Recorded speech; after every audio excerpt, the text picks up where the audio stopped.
Ration കടയിൽ കേറ്റിയെ പോറ്റിയെ കേറ്റിയെ എന്നുള്ള. അതായത് നമുക്കറിയാം, നമ്മളൊരു ശബരിമല വിഷയമായിട്ട് ബന്ധപ്പെട്ട് ഇക്കഴിഞ്ഞ തദ്ദേശ സ്വയംഭരണ തിരഞ്ഞെടുപ്പിൽ വന്ന ഒരു കോമഡി പാട്ട് നമ്മൾ കേട്ടതാണ്, പോറ്റിയെ കേറ്റിയെ എന്നുള്ളത്. ആ പോറ്റിയെ കേറ്റിയെ എന്നുള്ള പാട്ടിന്റെ പുതിയൊരു കോമഡി ഇറങ്ങിയിട്ടുണ്ട്, റേഷൻ കടയിൽ പോറ്റിയെ കേറ്റിയെ എന്നുള്ളൊരു പാട്ട്.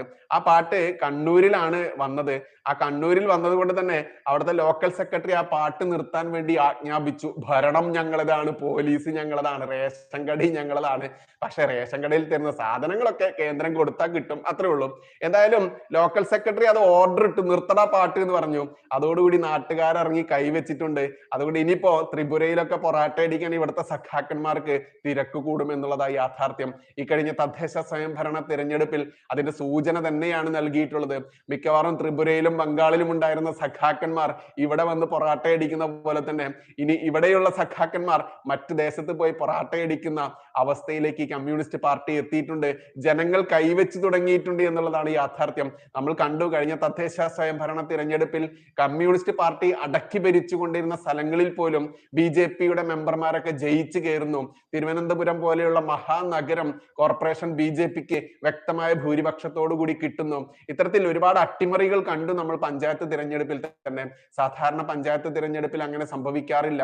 ഇടതുപക്ഷമോ വലതുപക്ഷമോ എന്ന രീതിയിൽ മാത്രമായിരുന്നു ഇത്രയും നാൾ കുത്തക മുതലാളിമാർ എന്ന രീതിയിൽ ഇവർ വീതിച്ചെടുത്തിരുന്നു. പക്ഷെ ഇന്നിപ്പോൾ BJP അവിടെ ഒരു അനിഷേധ്യ ശക്തിയായിക്കൊണ്ട് തന്നെ മുന്നോട്ട് വരുമ്പോൾ ഇനി വരാനിരിക്കുന്ന നിയമസഭാ തിരഞ്ഞെടുപ്പ് ഗംഭീരത്തോടെ തന്നെ നമ്മൾ ആഘോഷിക്കേണ്ടതുണ്ട്. പുതിയൊരു പത്രക്കട്ടിങ് വന്നിട്ടുണ്ട്. എങ്ങനെയാണെന്ന് അറിയാമോ? താമര എന്താ പൂവല്ലേ എന്നാണ് ആ പത്രക്കട്ടിങ്ങിലുള്ള ചോദ്യം. അതിന്റെ ഡീറ്റെയിൽസ് വരുന്നത്, സംസ്ഥാന സ്കൂൾ കലോത്സവ വേദികൾക്ക് പൂക്കളുടെ പേരാണ് നൽകിയിട്ടുള്ളത്. അതായത് സംസ്ഥാന കലോത്സവ വേദികൾക്ക് പൂക്കളുടെ പേരാണ് നൽകിയിട്ടുള്ളത്. 25 പൂക്കളുടെ പേരുകളിൽ താമര എന്നൊരു പേര് കണ്ടില്ല. പ്രോഗ്രാം കമ്മിറ്റി കൺവീനറോട് ഫോൺ വഴി അതെന്താണെന്ന് അന്വേഷിച്ചു. അപ്പോൾ കിട്ടിയ മറുപടി വിവാദം ഒഴിവാക്കാനാണെന്നാണ്. താമരയെ 25 പൂക്കളുടെ കൂട്ടത്തിൽ പെടുത്തിയാൽ വിവാദം ഉണ്ടാകുമെങ്കിൽ അതൊരു അപകടകരമായിട്ടുള്ള സൂചനയാണ്. അതായത് താമര അതല്ലെങ്കിൽ ഭാരതാംബ എന്നൊക്കെ പറയുമ്പോൾ കുരുപൊട്ടുന്ന കുറെ എണ്ണം ഇന്ന് നമ്മുടെ വിദ്യാർത്ഥികളിൽ പോലും ഉണ്ട്, അതല്ലെങ്കിൽ അധ്യാപകരിൽ പോലും ഉണ്ട്. അത് വലിയ പ്രൊഫസറും PhD-യും കുന്തും കുടച്ചക്കൊക്കെ കിട്ടിയവന്മാരായിരിക്കും. ഇത്തരത്തിൽ ഭാരതാംബയെ കാണുമ്പോൾ കുരുപൊട്ടുന്നു, ദേശീയ ഗാനം കാണുമ്പോൾ കുരുപൊട്ടുന്നു, ദേശീയ പക്ഷിയെ കണ്ടാലും ദേശീയ പുഷ്പത്തെ കണ്ടാലും കുരുപൊട്ടുന്നു. അത്തരത്തിൽ താമര എന്ന് പറയുന്ന ഭാരതത്തിന്റെ ദേശീയ പുഷ്പത്തെ ഒഴിവാക്കിക്കൊണ്ട് വലിയ വലിയ പൂച്ചെടികൾ, ചുവന്ന കളറുകളുള്ള പൂക്കളൊക്കെ വെച്ചുകൊണ്ടാണ് ഈ വരുന്ന സംസ്ഥാന കലോത്സവത്തിലെ വേദികൾക്ക് പേരിട്ടിട്ടുള്ളത്. അതുകൊണ്ട് തന്നെ ഇമാതിരി ജിഹാദി പ്രീണനം നടത്തുന്ന ഈ വാർത്തയൊന്നും മാധ്യമങ്ങൾ പ്രസിദ്ധീകരിക്കില്ല. നമുക്കറിയാം, അൻസാരി സുഹാരി ആലപ്പുഴ എന്ന് പറയുന്ന ഒരു തീവ്രവാദി ആലപ്പുഴയിലുണ്ട്. ഒരു മദ്രസ ഉസ്താദാണ് എന്നാണ് എന്റെ അറിവ്.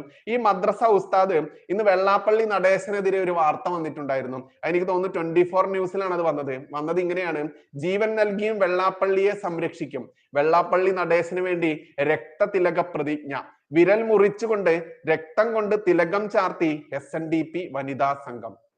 ആലോചിച്ച് നോക്കൂ, SNDP എന്ന് പറയുന്ന ഈഴവരുടെ സംഘടന ഇത്ര ഈ നമ്മുടെ കേരളത്തിലെ ജനസംഖ്യയിൽ ഏകദേശം 25% ഇവിടുത്തെ ഭരണത്തെ പോലും നിയന്ത്രിക്കുന്ന രീതിയിലുള്ള ഒരു ജനസഞ്ചയം. ആ ജനവിഭാഗത്തിന്റെ ആത്മീയ നേതാവ് തന്നെയാണ് വെള്ളാപ്പള്ളി നടേശൻ. ആ നടേശന് വേണ്ടി രക്തതിലകം അർപ്പിച്ചുകൊണ്ട് ഇന്ന് അവരുടെ SNDP വനിതാ സംഘം ഒരു പ്രതിജ്ഞയൊക്കെ എടുത്തിരുന്നു. ആ വാർത്ത വന്നതിന് ചുവട്ടില് അൻസാരി സുഹാരി ആലപ്പുഴ എന്ന് പറയുന്ന ആ ഒരു മദ്രസ വാണമുണ്ടല്ലോ, മദ്രസ പൊട്ടൻ, അവനിട്ടൊരു കമന്റ് ഉണ്ട്. എന്തെന്നറിയാമോ? എന്റെ ഉയിര് അണ്ണനിക്ക്, എന്റെ ഉടല് അണ്ണനിക്ക്, എന്റെ ഊണും ഉറക്കവും അണ്ണനിക്ക്. ഇത് കേൾക്കുമ്പോൾ വലിയ നിഷ്കളങ്കമായിട്ടുള്ള ഒരു കമന്റ് ആയിട്ട് നിങ്ങൾക്ക് തോന്നാം. പക്ഷെ എന്റെ ഉയിര് അണ്ണനിക്ക് അത് നമുക്ക് വിടാം. പക്ഷെ എന്റെ ഉടല് അണ്ണനിക്ക്, ഈ എന്റെ ഉടല് അണ്ണനിക്ക് എന്ന് പറയുമ്പോൾ ആരുടെ ഉടലാന്നറിയാമോ? SNDP-യുടെ വനിതാ സംഘമുണ്ടല്ലോ, ആ വനിതാ സംഘത്തിലെ നമ്മുടെ സഹോദരിമാരുടെ അമ്മമാരുടെ അവരുടെ ഉടല് അണ്ണനിക്ക്. അതായത് വെള്ളാപ്പള്ളി നടേശന് ഈ വനിതാ സംഘത്തിലെ നമ്മുടെ സഹോദരിമാർ, അമ്മമാർ, അവരുടെ ശരീരം വെള്ളാപ്പള്ളിക്ക് കാഴ്ചവെക്കുന്നു എന്ന രീതിയിലാണ് അൻസാരി സുഹാരി ആലപ്പുഴ എന്ന് പറയുന്ന ഈ മദ്രസ പൊട്ടൻ, മദ്രസ വാണം, അവന്റെ വീട്ടിൽ അമ്മയും പെങ്ങളെയൊക്കെ ഇത്തരത്തിൽ അവന് അണ്ണനിക്ക് എന്നുള്ള രീതിയിൽ കാക്കായിക്ക് എന്ന് പറഞ്ഞ് അവൻ കൊടുക്കുന്നുണ്ടായിരിക്കാം. ആ ഒരു തോന്നലിലാണ് ഇത്തരത്തിൽ SNDP-യുടെ സഹോദരി അമ്മമാരെയൊക്കെ ഇവൻ അണ്ണനിക്ക് എന്ന് കൂട്ടിക്കൊടുക്കുന്ന അവന്റെ സ്വഭാവം അറിയാതെ പറഞ്ഞത്. അതുകൊണ്ട് ഈ മുസ്ലിം തീവ്രവാദി അൻസാരി സുഹാരി ആലപ്പുഴ എന്ന് പറയുന്ന ഈ തീവ്രവാദി SNDP-യിലെ സ്ത്രീ ജനങ്ങളെ പരിഹസിച്ചിരിക്കുന്നു, അപഹസിച്ചിരിക്കുന്നു. മാത്രമല്ല ലൈംഗിക ചുവയോടുകൂടി വെള്ളാപ്പള്ളിക്ക് കൂട്ടിക്കൊടുക്കുന്നു എന്ന രീതിയിൽ പറയുമ്പോൾ അതിനെതിരെ പ്രതിഷേധിക്കാൻ ഒരു മാധ്യമവും വരില്ല, നമ്മളെപ്പോലെയുള്ള മാധ്യമങ്ങളല്ലാതെ എന്നുള്ളത് ജനങ്ങൾ മനസ്സിലാക്കുക. ഇനി അടുത്ത വാർത്ത വരികയാണ്. നമ്മൾക്കറിയാം ഒരുപാട് വാർത്തകളോട് പറഞ്ഞാലും തീരാത്ത വാർത്തകളാണ്. ഇനി അടുത്തൊരു ട്രോൾ വാർത്ത തന്നെയാണ്. വട്ടിയൂർക്കാവിലെ പവനായിയും ശവമായി. നമ്മൾ ഒരു സിനിമയിൽ ഡയലോഗ് കേട്ടിട്ടുണ്ട്. ക്യാപ്റ്റൻ രാജുവിന്റെ ഡയലോഗാ പവനായി. അതുപോലെ നമ്മുടെ തിലകൻ സാറൊക്കെ അഭിനയിച്ച് വലിപ്പിച്ച ഗംഭീര സിനിമ. ഓ, പവനായി ശവമായി.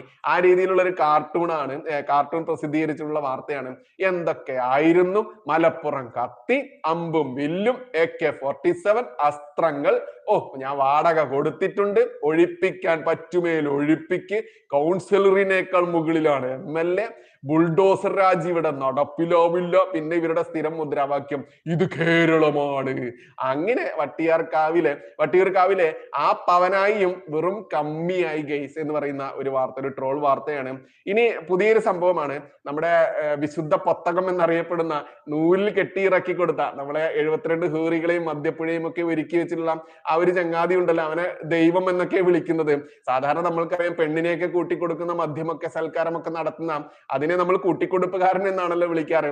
അത്തരത്തിൽ ആ ചങ്ങാതിയുടെ വിശുദ്ധ പൊത്തകത്തിലെ 2 വരികൾ ഉദ്ധരിച്ചുകൊണ്ട് ഫേമസ് ആയിട്ടുള്ള ഒരു വാർത്ത അതല്ലെങ്കിൽ ഒരു പോസ്റ്റർ ഇന്ന് ശ്രദ്ധയിൽപ്പെട്ടു. അതിങ്ങനെയാണ്: ഭർത്താവ് മരിച്ചാൽ ഭാര്യയ്ക്ക് കാണുന്നതിന് വിരോധമുണ്ടോ? നമ്മുടെ കിതാബിൽ പൊത്തകത്തിൽ പടച്ചവനോട് ചോദിക്കുക. അപ്പൊ പടച്ചവൻ പറയാണ്, ഭർത്താവ് മരിച്ചാൽ ഭാര്യയ്ക്കും ഭാര്യ മരിച്ചാൽ ഭർത്താവിനും കാണാവുന്നതാണ്. പക്ഷേ അവിടെ ഒരു പക്ഷേയുണ്ട് കേട്ടോ. ആ പക്ഷേ പിന്നെ പറയുന്നു, വികാരത്തെ നോക്കാൻ പാടില്ല, വികാരത്തോടെ നോക്കാൻ പാടില്ല. അതായത് മരിച്ചു കിടക്കുന്നതിനെ പോലും ഈ വെറും സെക്ഷൽ ആയിട്ട് ലൈംഗിക ചോദനയോടുകൂടി അതല്ലെങ്കിൽ വെറും ഒരു ഈ വൃത്തികെട്ട സ്ത്രീയെ കൃഷിയിടമായി കാണുന്ന രീതിയിൽ പടച്ചവൻ പറയാണ്. അതും ഈ പൊത്തകത്തിലുള്ളതാ. ആ പൊത്തകം വിശുദ്ധ പൊത്തകമാണ് കേട്ടോ. അതുകൊണ്ട് ആർക്കും ഒരു സംശയം വരാറുത്. ഇനിയിപ്പോ എന്താണ് ഈ നാഥൻ സോഷ്യൽ മീഡിയയിൽ കിടന്നിട്ട് ഒരിക്കലും എയറിൽ നിന്ന് ഇറങ്ങാൻ നമ്മുടെ നാഥന് സമയം കിട്ടാറില്ല എന്നുള്ളതാണ് യാഥാർത്ഥ്യം. നാഥന് ഈ ലൈംഗികപരമായിട്ടുള്ള കാര്യങ്ങൾ മാത്രമല്ലാതെ ഈ പൊത്തകത്തില് പിന്നെയുള്ള കാര്യങ്ങൾ എന്താന്ന് ചോദിച്ചു കഴിഞ്ഞാൽ അന്യമതസ്ഥനെ കാണുന്നിടത്ത് വെച്ച് വെട്ടിക്കൊല്ലാനും തട്ടിക്കൊല്ലാനും ചവിട്ടിക്കൊല്ലാനും അവരുടെ സ്ത്രീജനങ്ങളെയും മക്കളെയും അടക്കം പീഡിപ്പിക്കാനും ബലാത്സംഗം ചെയ്യാനും അടിമകളായിട്ട് ലൈംഗിക അടിമകളായി അവരെ നിനക്ക് സ്വന്തമാക്കാനും അവരുടെ സ്വത്തുവകകൾ അടിച്ചു മാറ്റാനും നിനക്ക് പെർമിഷൻ തന്നിട്ടുണ്ട്. ആ പെർമിഷൻ തന്ന ദൈവത്തിന്റെ പേരാണ് സമാധാന മതത്തിന്റെ ദൈവം. ഇതാണ് സമാധാനം കേട്ടോ, ഗംഭീര സമാധാനം. ഇനി അടുത്ത വരുന്നൊരു വാർത്തയാണ്. ലീഗ് നേതാവ് ഷാജി പറയുന്നു, ഞങ്ങൾക്ക് മതമാണ് പ്രശ്നം, മതം ഞങ്ങളുടെ ഐഡന്റിറ്റിയാണ്. ഷാജി എന്ന് പറയുന്ന മുസ്ലിം ലീഗിന്റെ വെറും മുസ്ലിം ലീഗ് അല്ല, മതേതര മുസ്ലിം ലീഗിന്റെ നേതാവ് മൈക്ക് കെട്ടി ഇവിടുത്തെ ഹിന്ദുവിന്റെയും ഇവിടുത്തെ ക്രിസ്ത്യാനിയുടെയും വോട്ട് വാങ്ങി വിജയിച്ചുകൊണ്ട് UDF എന്ന രീതിയിൽ ഇവിടെ ഇനി അടുത്ത ഭരണം സ്വപ്നം കണ്ട് നടക്കുന്ന ഇവറ്റകളുടെ കൂട്ടത്തിലെ മുസ്ലിം ലീഗിലെ മതേതര മുസ്ലിം ലീഗിലെ ഷാജി പറയുകയാണ്, മതമാണ് ഞങ്ങൾക്ക് പ്രശ്നം, മതം ഞങ്ങളുടെ ഐഡന്റിറ്റിയാണ്. നോക്കൂ, ഇവിടെയാണ് ഈ പറയുന്ന സംഘികളും ഈ സുഡാപ്പികളും തമ്മിലുള്ള വ്യത്യാസം. മദ്രസ വാണങ്ങളും രാജ്യസ്നേഹികളായിട്ടുള്ള സംഘികളും തമ്മിലുള്ള വ്യത്യാസം. എന്താ വ്യത്യാസം? സംഘികൾ പറയുന്നു, ഞങ്ങൾക്ക് രാജ്യമാണ് പ്രശ്നം, രാജ്യമാണ് ഞങ്ങളുടെ ഐഡന്റിറ്റി, ഞങ്ങൾക്ക് മതത്തിനേക്കാൾ വലുതാണ് രാജ്യം. അതുകൊണ്ടാണ് എൻ്റെ ഭാരതം എന്ന് പറയുന്ന നമ്മുടെ ഈ പെറ്റ നാടിനെ നമ്മൾ എന്ത് വിളിക്കുന്നു? ഭാരതാംബേ, അമ്മേ എന്നാണ് നമ്മൾ വിളിക്കുന്നത്. ഇവനൊക്കെ മതമാണ് പ്രശ്നം, മതമാണ് ഞങ്ങളുടെ ഐഡന്റിറ്റി എന്ന് പറയുമ്പോൾ സംഘികൾ പറയുന്നു, രാജ്യമാണ് ഞങ്ങളുടെ പ്രശ്നം, ഞങ്ങളുടെ ഐഡന്റിറ്റി ഞങ്ങളുടെ രാജ്യമാണ്, ഞങ്ങൾക്ക് മതത്തിനേക്കാൾ വലുതാണ് ഞങ്ങളുടെ രാജ്യം എന്ന് സംഘികൾ പറയുന്നു. ഇനി ചിന്തിക്കുക, ആരാണ് രാജ്യദ്രോഹികൾ, ആരാണ് രാജ്യസ്നേഹികൾ? രാജ്യത്തിന് വേണ്ടി ജീവൻ കൊടുക്കാനും തയ്യാറായിട്ടുള്ള സംഘികളും ഈ പറയുന്ന മതത്തിന് വേണ്ടി മറ്റുള്ളവരെ കൊന്നൊടുക്കുക, ജീവൻ പോകുന്നത് കൂടെ തന്നെ കുറെ എണ്ണത്തിനെ കൊന്നൊടുക്കി കഴിഞ്ഞാൽ ഞമ്മന്റെ പടച്ചവനവിടെ 72 ഹേറികളെയും മദ്യപ്പുഴയൊക്കെ ഒരുക്കി വെച്ചിട്ടുണ്ട്. പറയുക, ഈ ദുഷ്ടവർഗമാണോ സംഘികളാണോ രാജ്യസ്നേഹികൾ? അതല്ലെങ്കിൽ ഈ മുസ്ലിം ലീഗിന്റെ നേതാവായിട്ടുള്ള ഷാജി പറഞ്ഞത് മതേതരത്വമാണെന്നാണ് അത്ര ഇവിടെ വാഴ്ത്തപ്പെടുന്നത്. എന്നാൽ വെള്ളാപ്പള്ളി നടേശൻ കുറെ സത്യങ്ങൾ പറഞ്ഞു, അപ്പോൾ അത് വർഗീയവും ഷാജി പറഞ്ഞതോ സ്വർഗീയവുമാണ് എന്നതാണ് യാഥാർത്ഥ്യം. ആ രീതിയിലേക്ക് ചെകുത്താന്മാർക്ക് കൂട്ടിക്കൊടുത്തിരിക്കുന്നു നമ്മുടെ നാട്.